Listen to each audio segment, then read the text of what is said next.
कि संत प्रवर आचार्य श्री महाप्रज्ञ जी की जन्म शताब्दी के पवित्र अवसर पर हम सब एक साथ जुड़े हैं। उनकी कृपा, उनके आशीर्वाद को आप भी, मैं भी और हम सभी अनुभव कर रहे हैं। संत प्रवर आचार्य श्री महाप्रज्ञ जी, उनको आज नमन करते हुए, उन्हें श्रद्धांजलि देते हुए मैं आप सभी को भी बहुत बहुत शुभकामनाएं देता हूं। मैं आचार्य श्री महाश्रमण जी को भी विशेष रूप से नमन करता हूं, उनका धन्यवाद करता हूं। कोरोना की परिस्थिति के बीच भी उन्होंने इस कार्यक्रम को टेक्नोलॉजी के जरिए इतने प्रभावी ढंग से आयोजित किया है।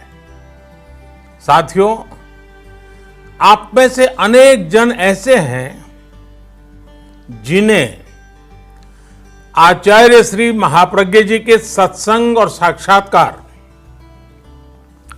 दोनों का सौभाग्य प्राप्त हुआ है। और उस समय आपने उनकी आध्यात्मिक ऊर्जा का अनुभव जरूर किया होगा। मैं ऐसा इसलिए कह रहा हूं क्योंकि मुझे मेरे जीवन में ये अवसर आचार्य श्री का विशेष स्नेह और आशीर्वाद का सौभाग्य निरंतर मिलता रहा है। मैं अपने आप को भाग्यशाली मानता हूं।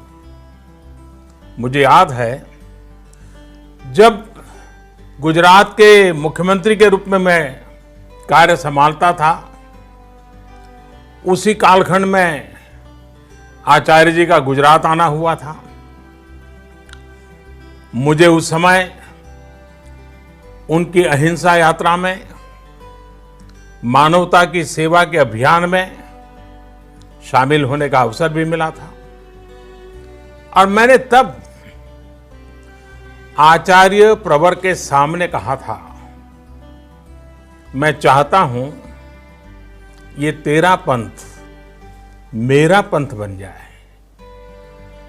आचार्य श्री के स्नेह से तेरा पंथ भी मेरा पंथ बन गया और मैं भी आचार्य श्री का बन गया। साथियों, मैंने हमेशा उनके सानिध्य में यह अनुभव किया कि उनके जैसे युग ऋषि के जीवन में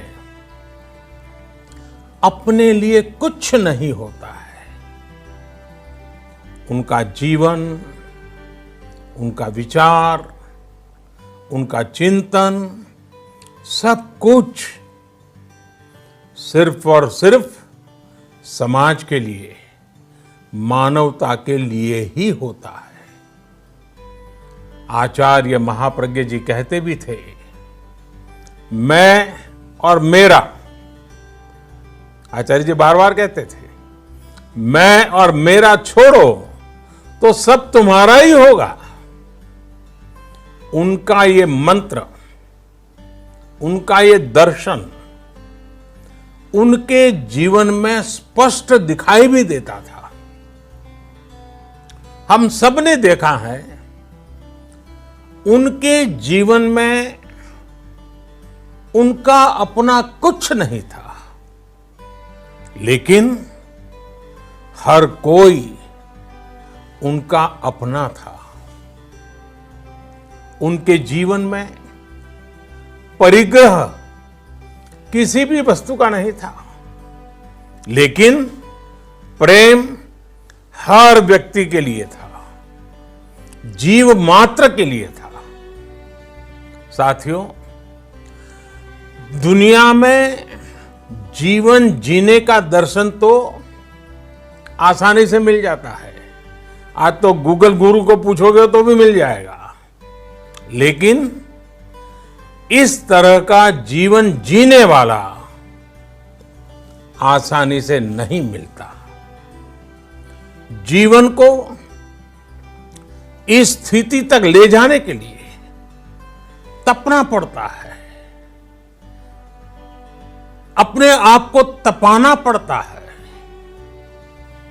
समाज और समाज की सेवा के लिए खपना पड़ता है, तिल तिल जलना पड़ता है। और ये कोई साधारण बात नहीं है। पर असाधारण व्यक्तित्व ही असाधारण को चरितार्थ करता है। तभी तो राष्ट्र कवि रामधारी सिंह दिनकर जी कहा करते थे कि आचार्य महाप्रज्ञ जी आधुनिक युग के विवेकानंद है। इसी तरह दिगंबर परंपरा के महान संत आचार्य विद्यानंद जी महाप्रज्ञ जी की तुलना जब करते थे तो कहते थे कि डॉक्टर सर्वपल्ली राधाकृष्णन जी उनकी याद दिलाते हैं, उनकी बराबरी से सोचते थे। आचार्य महाप्रज्ञ जी ने जो साहित्य रचना की, जो ज्ञान परोसा, वो अद्भुत थी। हमारे श्रद्धेय अटल बिहारी वाजपेयी जी, जो खुद भी साहित्य और ज्ञान के इतने बड़े पारखी थे, वो अक्सर कहते थे कि मैं आचार्य महाप्रज्ञ जी के साहित्य का, उनके साहित्य की गहराई का, उनके ज्ञान और शब्दों का बहुत बड़ा प्रेमी हूं, ये वाजपेयी जी कहते थे। वाणी की सौम्यता, मंत्र मुग्ध करने वाली आवाज, शब्दों के चयन का संतुलन, ये त्रिवेणी ईश्वरीय वरदान के बिना संभव नहीं होती है। और ये वरदान उन्हें प्राप्त था। साथियों, आप भी आचार्य श्री के साहित्य को पढ़ेंगे, उनकी बातों को याद करेंगे, तो आपको भी अनुभव होगा कितने ही महापुरुषों की छवि उनके भीतर थी, उनका ज्ञान कितना व्यापक था।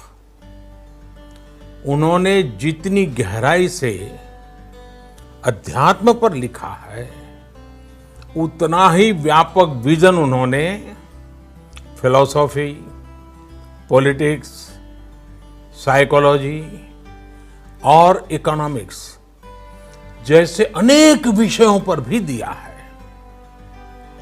इन सब्जेक्ट्स पर महाप्रज्ञ जी ने संस्कृत, हिंदी, गुजराती, इंग्लिश में 300 से ज्यादा किताबें लिखी हैं।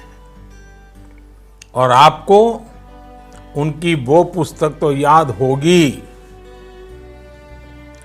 और नहीं है तो याद कर लेना चाहिए। और मैं तो रेकमेंड करता हूं उसे बार बार पढ़ना चाहिए। The family and the nation. ये किताब महाप्रज्ञ जी ने डॉक्टर एपीजे अब्दुल कलाम जी के साथ मिलकर लिखी थी। एक परिवार सुखी परिवार कैसे बने, एक सुखी परिवार एक समृद्ध राष्ट्र का निर्माण कैसे कर सकता है, इसका विजन इन दोनों महापुरुषों ने इस किताब में दिया है। मुझे वो दिन भी याद है जब मुख्यमंत्री कार्यकाल में अब्दुल कलाम जी जब गुजरात आए थे, तब मैं भी उनके साथ आचार्य प्रवर के दर्शन के लिए गया था। और मुझे एक साथ दोनों महापुरुषों के सानिध्य का सौभाग्य मिला था। दोनों की एक साथ उपस्थिति में मैंने प्रत्यक्ष अनुभव किया कि हमारे यहां एक ऋषि किस तरह वैज्ञानिक दृष्टि रखता है और एक वैज्ञानिक किस तरह से ऋषि प्रेमी हो सकता है। महाप्रज्ञ जी के बारे में डॉक्टर कलाम कहते थे, उनके जीवन का एक ही उद्देश्य है, वॉक, एक्वायर एंड गिव, यानी कि सतत यात्रा करो, भ्रमण करो, परिव्राजक, ज्ञान अर्जित करो और जो कुछ भी जीवन में है वो समाज को दे दो। साथियों, महाप्रज्ञ जी ने अपने जीवन में हजारों किलोमीटर की यात्रा और पदयात्रा की। अपने अंतिम समय में भी वो अहिंसा यात्रा पर ही थे। वो कहते थे, आत्मा मेरा ईश्वर है, आत्मा मेरा ईश्वर है, त्याग मेरी प्रार्थना है, मैत्री मेरी भक्ति है, संयम मेरी शक्ति है और अहिंसा मेरा धर्म है।